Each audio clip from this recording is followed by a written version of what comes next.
we're back to IGN's E3 live show being streamed on e3.ign.com and on YouTube. A slight change for you. Crackdown 2 is still coming, but first we've got a new game from the people who brought you Heavenly Sword. Say hello to Enslaved Odyssey to the West. Guys, thanks for being on the show. Enslaved Odyssey to the West. It looks like a beautiful game. I've always enjoyed your use of color. Yeah. Just to set it up for people who might not be familiar with what you're doing, just give us a general overview of what Enslaved all about. So when I was doing research for Heavenly Sword, I came across a book called Journey to the West, 400-year-old Chinese novel, kind of like an Eastern version of Lord of the Rings.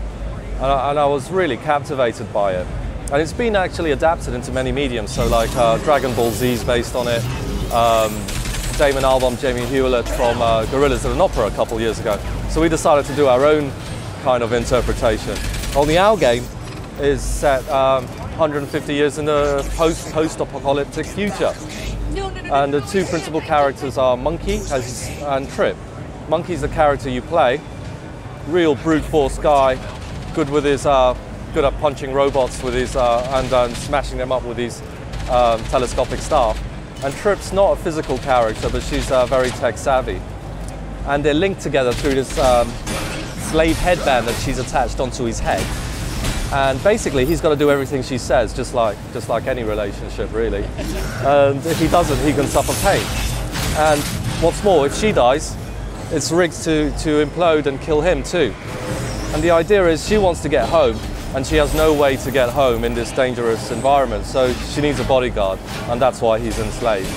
So you really have forced cooperative gameplay here. Yeah, I mean, it starts off that way. And what it does is it changes the feel of the gameplay, because when you're with a lot of games, it's just pure action. You just go in there, you know, you're the hero. You just go in there, all guns blazing, and you take on an army. And in this game, because you've got to work with this other character, and you've both got to survive, it introduces a level of brains to the mix. You know, you've got to think about your strategy, your tactics. So it's not just a mindless mashup. Now explain to me a little bit about the combat that we're seeing. We see this staff that's sort of generating out of his arm. What is that, and where did he get it? Okay, so the staff is actually, it's actually in the original story. He's got this telescopic staff which he keeps bizarrely inside his ear, and it can extend and poke the Milky Way. So we're not going that far. It's like a military device that he's found, that he's stolen. And there's a full combat engine in there. It's very accessible, so most of the moves are available on 1 or 2 button presses. So you've got your blocks, evades, counters, a full combat set. But what it isn't is easy. The game is set up to be quite challenging. When there's 3 or 4 enemies, you've got to divide and conquer, knock them back, stun one, take on the other guy. Maybe even rip off one of the guy's machine gun, use it against the other guys. So you're always thinking on your feet, even in combat. So there is some shooting involved. Yeah, actually. As well as temporarily grabbing other enemies' weapons, his staff also doubles up as a range device. So you've got 2 types of plasma, stun plasma and stun ammo and plasma ammo. One does damage and one knocks out shields. And you can shoot people, you can snipe people with it.